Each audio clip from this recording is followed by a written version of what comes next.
As promised from last week's video, here is the thin ripping jig.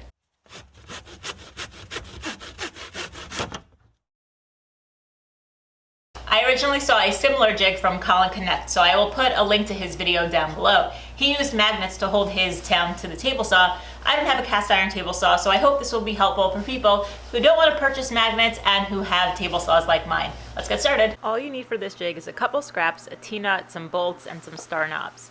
I marked off the center of the bigger scrap so that I could drill a hole to accept the T-nut. Then using some tape, I marked off on the drill bit how deep I needed to drill to fit the T-nut. Now, I think it's important to use a brad point bit here so that you can reference the center of the hole again to drill out the rest of the hole for the bolt that's going to need to fit into there. Next, I swapped out the bit to the diameter of the bolt that I was using, and I marked off on that bit how deep I needed to drill and then drilled away. And because I used the brad point bits, I was able to find the center really easily. To put the T-nut into place, all you have to do is whack it in. Just hit it really hard until it settles in there. In order to keep the bolt in place whenever you're setting your measurements, you need to lock it with a nut. So at the end of the video, I actually swapped this out for a wing nut, which I think is way better than this regular nut. Next, I screwed the bolt so that it was all the way out and then put it up against the blade and marked where the runner should go. I had some leftover HDPE from my crosscut sled, so I decided to use that here since it worked out so well there. I just measured how wide my miter slots were and then adjusted my table saw to that thickness. Before actually cutting the HDPE, I decided to do a test cut on some 1/4-inch plywood, and my first attempt, it was dead on, so I went ahead and I cut the HDPE. The way that this jig works, there's going to be a stopper piece that's going to lie on the back, so I just needed to cut the HDPE to make it fit onto the jig. I cut it on a crosscut sled, which really makes me think that I need to make a small parts crosscut sled. Now it fits nicely, so it's time to attach it. I lined the runner up against a square and made some marks so that I knew that I was attaching it perfectly straight. I pre-drilled and countersunk the holes on the HDPE, making sure that the screws that I was going to use completely fit through the hole so that it wouldn't expand the plastic when you screw it in. Out of frame, I lined up the runner onto the lines and pre-drilled one hole. Then I put one screw into that hole, and then I pushed it up against my square, making sure that it was totally square, pre-drilling another hole, and then finally putting the last screw in. I was really happy with how well it slid. Now moving on to the stop. I took a thin piece of scrap, but it wasn't thin enough and it was going to get in the way of the tracks for my fence. So I took my calipers and I measured from the highest point of the tracks to the top of my table saw. Then I set my fence to be slightly less than that measurement just so that we were safe and it wouldn't be in the way. Then I cut that scrap piece of oak to that thickness. Next I needed to drill out some holes so that the bolts wouldn't get in the way of the table saw.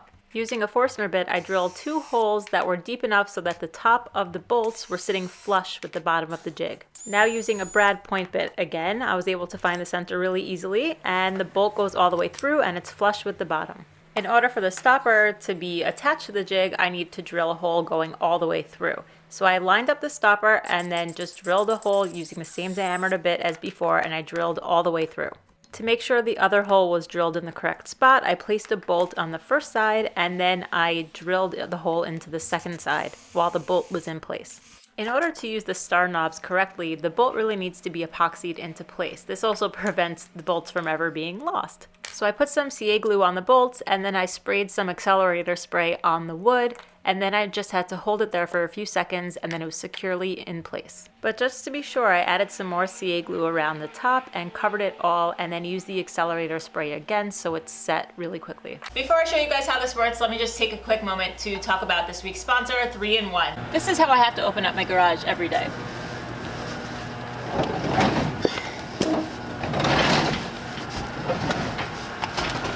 Not exaggerating.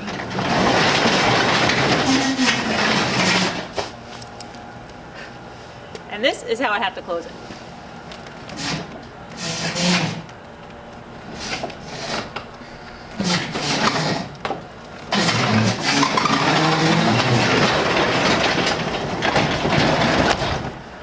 So I'm going to try out this 3-in-1 garage door lube and see if it helps me out just a little bit.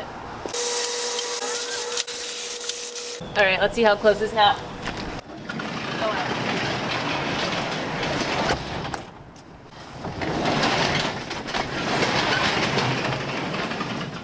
So while I will need to replace these doors at some point because they're a little bit broken, this spray helped me push that off just a little bit longer. And next time around, I'll be better at maintaining the doors by spraying them monthly with this garage door lube. So let's see how the jig works now.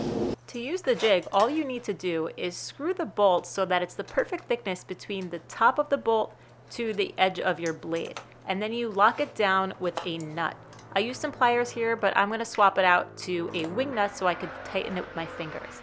Then you take the stopper, put it into the holes, and then tighten it up with the star knob so that it locks into place. Put the runner into your miter slot and it automatically stops so that the bolt is way ahead of the blade and it won't be dangerous at all. So all you have to do is line up your board against the bolt, move your fence, make the cut.